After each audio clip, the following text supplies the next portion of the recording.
Hey everyone, John Chow here from johnchow.com, and welcome to another video. If you're like a lot of people who watch my videos, then you're working at a job while you're still getting your online business up and running. Normally, aspiring entrepreneurs talk about their job as if they are the worst things in the world, a complete inconvenience where they get underpaid, overwork, their boss is greedy, and taking home all the rewards. Rarely do you find them grateful at their job. Having been on both sides, there's a lot of good things you can get with a job, which you won't get by having your own business. For most people, they ought to be thankful for their job, and thankful they don't need to be making a living by producing value in their own business, because they'll be eaten alive.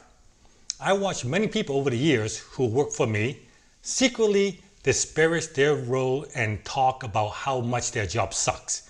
They complain that they're not paid enough, made to work way too hard for too many hours, and talk about the day that they're gonna leave it all behind.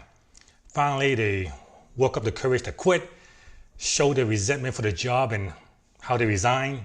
Very short notice, no thank you given. And then proudly proclaim to everyone on Facebook that today was the day they were free. Today was the day they fired their boss and was gonna start their business and make millions.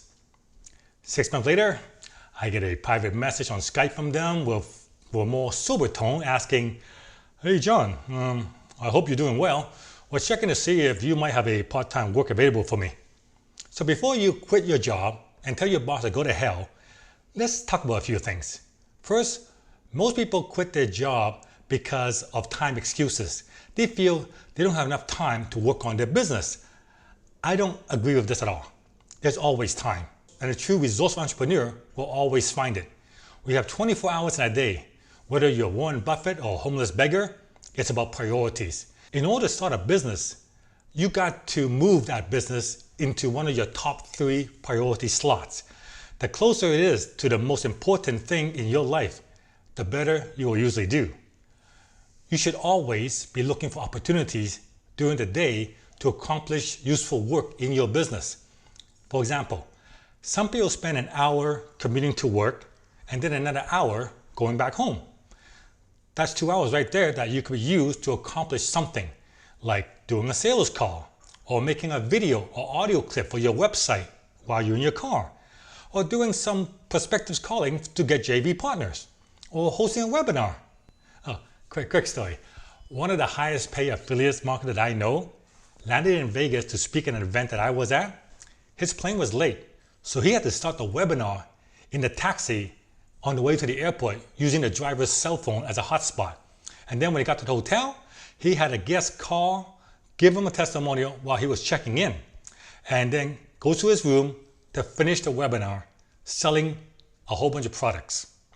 The attitude you need to have is, if I had to get this done given the time I currently have available, how would I do it? If there's no choice but to get it done, amazingly, somehow, you always find the time. You can't use your job as a scapegoat excuse of, "I don't have time anymore." Find a way to get a few extra hours out of the day for revenue producing activities in your business. Which brings to my next point. Get some sales coming in and replace your job income before you hand in your resignation. It's plain stupid to go quit your job and start a business when you haven't even demonstrated to yourself that you can get a few customers. Prove the concept to yourself first by seeing whether people will actually pay you money for your ideas. Forget about the compliment people will give you about, "Oh, what a great product you have," or they state intention toward buying it. All that matters is, has someone actually handed you cash for it? If not, you need to keep making adjustments. It's a good idea to wait until your business is almost matching the salary from your job before you quit your job.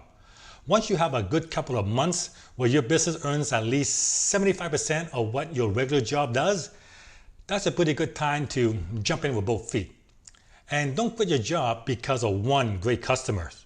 I have lots of great customers who are repeat buyers. You want the same thing, and you'll get there. But don't get overly excited after finding your first hyper-responsive client and give up your existing income. Because if something happens to that one person, then you're in trouble. Remember, 1 is the most dangerous number in business, whether it's referring to leads, marketing channel, products, or customer. Grow a more stable customer base before you get ahead of yourself. The bottom line is this: I wouldn't advise the average person to quit before making any sales. Prove to yourself that you can do it, then follow through once you have a good result and put every ounce of effort you have into it. Hope this helps. This is John Chow from johnchow.com. Give me a thumbs up if you enjoyed that message. Please like and share my video, and please subscribe to my channel. It does help me a lot. See you guys on the next episode.